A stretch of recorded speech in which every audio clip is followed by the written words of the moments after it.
मैं हनान फ़ारूक को तकरीबन पिछले 6 सालों से जानता हूँ। ADHD जो ये डिसऑर्डर है, इसके बारे में मुझे पहले कोई इल्म नहीं था, बट जब हनान के साथ दोस्ती हुई, इसके साथ टाइम गुजरना शुरू हुआ, तो इसके अंदर कुछ ऐसे हमने फिर देखे इश्यूज़, मेडिकल इश्यूज़, जिससे हमें थोड़ा सा शक हुआ कि यार कोई इसको डिसऑर्डर है। आपको ये कब पता चला कि हनान को ADHD है?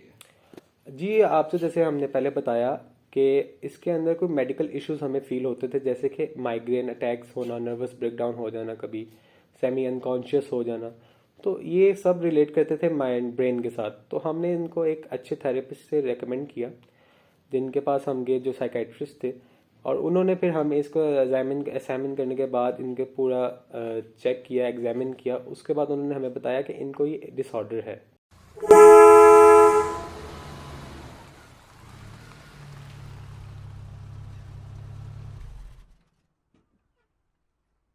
ADHD is basically a neurodegenerative disease, commonly occurs in children. ADHD stands for Attention Deficit Hyperactive Disorder. जैसे कि मैंने कहा, एक न्यूरोडिजेनरेटिव डिसऑर्डर है। इसमें जो सबसे मेन रोल है वो जेनेटिक्स का है, ठीक है जी। फैमिली हिस्ट्री भी इम्पोर्टेंट है इसमें। कुछ और फैक्टर्स हैं जो इसको कॉज करते हैं। During pregnancy, exposure to certain environmental factors such as certain metals, lead, low birth weight delivery, ठीक है जी। और इसमें बेसिकली होता ही है कि एट द सेम टाइम जो चाइल्ड है ना, जो बच्चा जो होता है ना, अपनी 5 से 6 साल की एज में ये सिम्टम्स शो करना शुरू कर देता है। जैसे बहुत ज़्यादा हाइपर एक्टिव होता है वो, और इतना अटेंशन मतलब डेफिसिट होती है उसके अंदर के वो सुनता ही नहीं, इतना impulsive, at the same time इतना इग्नोरेंट कि वो आपकी कमांड सुनता ही नहीं।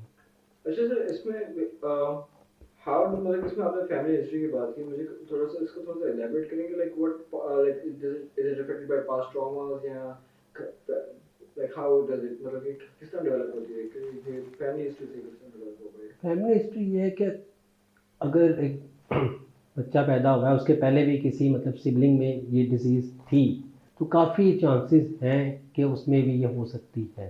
So if a parent, any trauma to mother can also cause. so if a parent has ADHD, like one or two parents, one or both parents have ADHD, so it's most likely their child will have ADHD. Yes.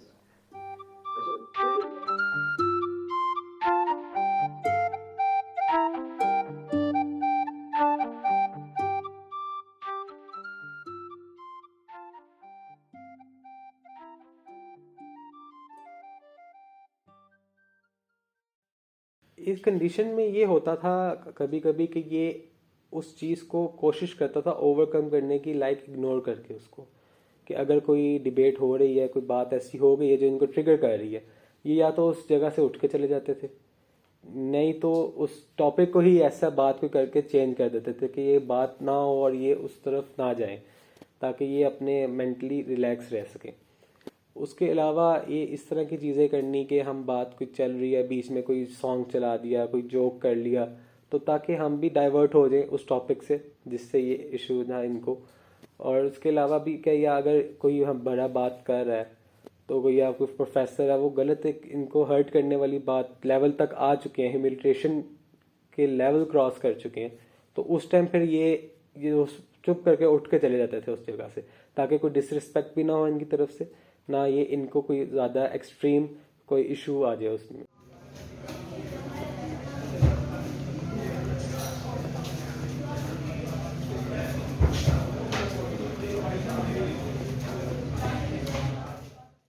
It is very difficult for a person having ADHD to maintain a reasonable relationship with someone due to his overactiveness, impulsiveness.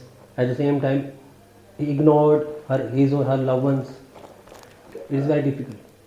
इस condition के बावजूद इनके अल्लाह ने एक quality दी हुई है जिसको communication skill की। इनकी कम्युनिकेशन स्किल, इनकी बॉन्डिंग, इनका हेल्पफुलनेस नेचर, जो हेल्प करना हर किसी के लिए कोई ना कोई एफर्ट करते रहना। कोई अगर अब ऐसा हम यूनिवर्सिटी की बात करें तो इनके माशाल्लाह कम्युनिकेशन स्किल और इनके इतनी इन्वॉल्वमेंट थी कि हर डिपार्टमेंट में, हर ऑफिस के साथ एम्प्लॉयज़, हर ऑफिस के एम्प्लॉयज़, हर हेड के साथ इनकी बहुत अच्छी बॉन्डिंग बनी हुई थी। तो ये इस तरह इनको काफ़ी इन्होंने इस चीज़ को पॉजिटिव वे में यूज़ किया, ये कि नहीं कि एक्सप्लॉइट किया हो, इन्होंने हर स्टूडेंट के कोई ना कोई जो कोई नीडी अगर स्टूडेंट आया उसका कोई है फी का कोई फाइनेंशियल इशू है तो इन्होंने हायर अथॉरिटी के साथ बीच में एक ब्रिज का काम करते थे ताकि ये वो बंदे की हेल्प हो सके। तो इनकी ये नेचर थी अपने फ्रेंड्स के साथ, इस तरह ये फ्रेंड्स बनाते थे, इनके एक फ्रेंडशिप बॉन्ड्स थे इस तरह के। फिर अगर फ्रेंडशिप के अंदर अगर हम बात करें एडीएचडी का आना या जो उसका जो हमें सिम्टम नज़र आते थे वो ये होते थे कभी कभी अगर हनान को किसी टॉपिक के ऊपर जिसमें इनका इंटरेस्ट काफ़ी था बट हमें नज़र आता था ये इनके लिए हार्मफुल है, उसको अगर हम इन समझाना चाहते थे हनान को तो वो समझ उस बात के बीच में इनके अंदर एक एग्रेशन आ जाता था और वो कहते थे कि यार बस ख़त्म, ठीक है, ओके मैं समझ गया हूँ, बस इधर ही रोक दो। कि वो चाहते थे ना कि ना इसको एक पीक क्रॉस ना हो, क्योंकि उनको पता खुद आइडिया हो जाता था कि ये अब उनके एंगर की लिमिट क्रॉस कर रहा है, उनका एग्रेशन अब बाहर आना चाह रहा है। तो वो एक अच्छा काम ये करते थे कि उसी टॉपिक को वहाँ ख़त्म कर देते थे। Often ADHD people are like also very procrastinators. What would you like to say about that? Like procrastination is often commonly found in ADHD. Distractions. Yes, they are easily distracted. They tend to keep like they postpone a task until the very last day of their submission. Yes, yes. It is a very common symptom seen in the ADHD patients. Yes, it all depends upon how they are treated. If we maintain good therapy, as I told you, behavioral therapies are there. Many behavioral therapies are there, which motivate them, which encourage them to complete the task. Mix की अगर हम बात की जाए तो project बीच में छोड़ देना, इस तरह की चीज़ें होती थी और ये भी ADHD की आपको हम बताते चलें सिम्टम्स में आते हैं। उसके अलावा मैनेजमेंट, टाइम मैनेजमेंट या एक जो है मैनेजमेंट के अंदर काफ़ी इश्यूज आते थे कि काम करते हुए भी बीच में से एकदम उसका इंटरेस्ट डाइवर्ट हो जाना, डाइवर्जन बहुत ज़्यादा थी, माइंड डाइवर्ट होता रहता था बार बार, उसकी वजह से भी ये काफ़ी डिस्टर्ब रही हैं। फिर उसके अलावा इनकी जो क्या नाम है प्रोजेक्ट बेस्ड चीज़ें होती थी कि एक प्रोजेक्ट पे चल रहे हैं तो वो चलते चलते उस प्रोजेक्ट को हाफ छोड़ के किसी और प्रोजेक्ट को पकड़ के उसमें का इन्वॉल्वमेंट शो करने लग गया था। तो इससे इनके काफ़ी लाइफ में अनबैलेंसिंग सिचुएशन थी जो कि बैलेंस नहीं कर पाते थे और इसकी वजह से ऐड ऑन हम करते थे तो इनको स्ट्रेस होता था और वो स्ट्रेस एक डिप्रेशन में कन्वर्ट हो जाता था। तो ये एक पूरा समझ लें एक एटम बॉम्ब था साइकोलॉजिकल इश्यूज का जिससे ये फेस कर रहा था और काफ़ी टाइम से कर रहा था। मतलब एक ये बॉम्ब ये बचपन से अपने साथ लेके चल रहा है और जिसकी वजह से ये अब एक ब्लास्ट भी होता था बीच बीच में कि बिल्कुल नर्वस ब्रेकडाउन होके अनकॉन्शियस हो जाते थे।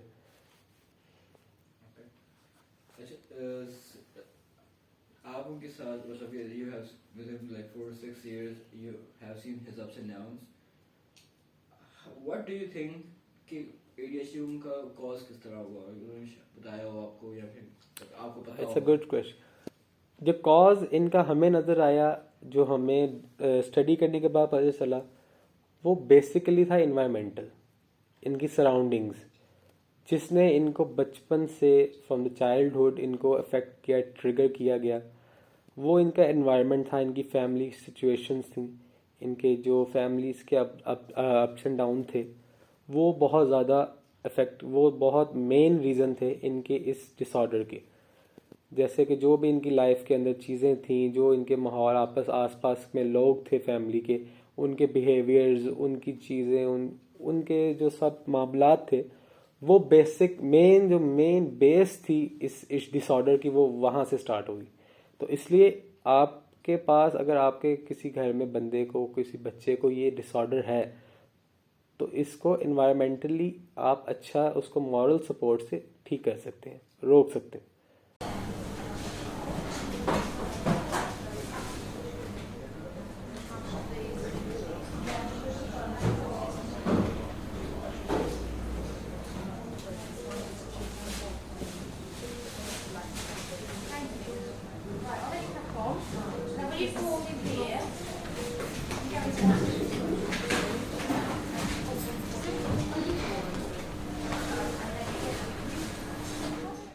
Is it treatable? Yes, it is treatable. It is treatable. To some extent, it is treatable. We perform two therapies. Number one, pharmacological. Number two, non-pharmacological. In pharmacological, we give the stimulants, non-stimulant drugs, but they are not as effective. Researches are going on. Non-pharmacological means are very important. Cognitive behavior therapy, it is very important. It has shown beneficial results. Okay. It's a very common thing which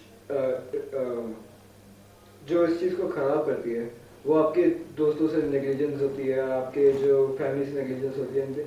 Because as a person with ADHD, you tend to feel more. You have more, a tad more feelings than other. आपको emotions ज़्यादा आता है, आपको गुस्सा ज़्यादा आता है, आपको प्यार ज़्यादा आता है, आपको इसमें आपकी feelings जो are multiplied by 1,000.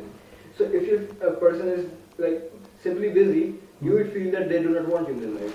So I believe इसमें how important is family support in this, and how important is understanding of this, and how do you think like जिस तरह हमारे मुल्क में PSMs चलते हैं about dengue, about the few thing.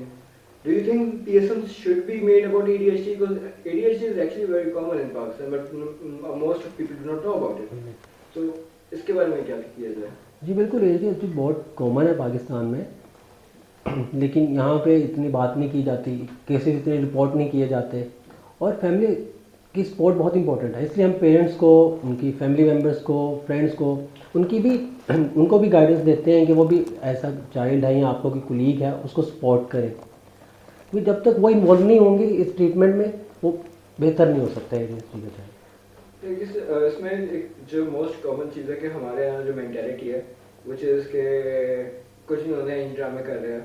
That is a very most common thing कि इसने वैसे पढ़ाई ना करने के लिए ड्रामे कर रहा है. So how if a parent is not understanding if their child is suffering from such a disease, or such a disease even exists, how do you think they will be move on to treatment? In such cases, the counseling of the parents is very important. We focus on the counseling of parents very much because in our society, in Pakistan, there are such cases where parents ignore, मेरी हमारा बेटा पढ़ता नहीं है, ये इसके ड्रामे हैं बस, लेकिन उनको वाकई ADHD होता है.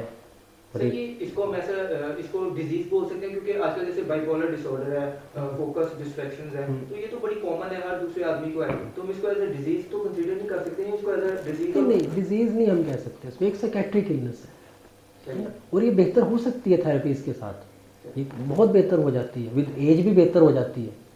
एक चाइल्ड में बहुत ज़्यादा आपको इम्पल्सिवनेस नज़र आएगी, हाइपर एक्टिव नज़र आएगी, वो क्लास में बैठा है, टीचर की बात नहीं सुन रहा, लेकिन विद एज वो ग्रो करता है, उसको अच्छी फैमिली सपोर्ट मिले, फ्रेंड्स की सपोर्ट मिले, बेहतर हो जाता है. इसको मतलब सेशन ले सकता है. बिल्कुल बिल्कुल.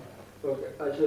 So one more question is कि what role do you think our government can play in educating the Pakistani people about it? Very good question. Government can play a very important role in such regard. Government can organize seminars. Unfortunately, in Pakistan, psychiatric illnesses are not paid as much attention as in Europe and other countries. Seminars, and might be they can allocate some day for it. Okay. It will be very beneficial. That brings me to my next question, which was another thing which is in Pakistan very common. In Pakistan, it's very frowned upon to actually go to a psychologist, psychiatrist. People do believe कि हाँ पागल हो गया हमारा बच्चा, तो पागल है तो डॉक्टर हो जाएगा. So how do we change that mentality, and how do we counsel those parents जो कि this is not like 1 or 2%, this is like 80-90% कि a psychologist means you are gone insane. So how do we counsel those at a majority? How you suggest it? Yes. It's a stigma of our society. But again, you have to counsel the parents, you have to counsel the family, you have to counsel the loved ones of the patient. That's how it works. Yeah, because I believe कि इसमें ये होगा कि whenever a person is seeking psychology, I think everybody should seek a therapist once in a while, because people working in their jobs for a long time have so much build up in their mind and they do not have so that is, even students, they're working multiple assignments at a time, they need therapy. So don't you think it should be a common practice to have a campus therapist on universities, and campus therapist or on any workplace, on campus therapist? Do you think this should be a common practice moving forward? Yes, absolutely yes, Having absolutely yes. having an on-campus therapist. Yes, absolutely yes. This is very important for the health of the students or any health of the employees working in some industry, some company. Okay, how do you think we can implement this idea? Like of the if you're talking about in universities in case, how do you think we can implement the idea of on-campus therapists? Like, how should we approach the said person who will give the therapy? How do we approach the university in question? You should implement this idea. How do we make the students accept the idea that they need to go through therapist? इसमें दो बातें हैं.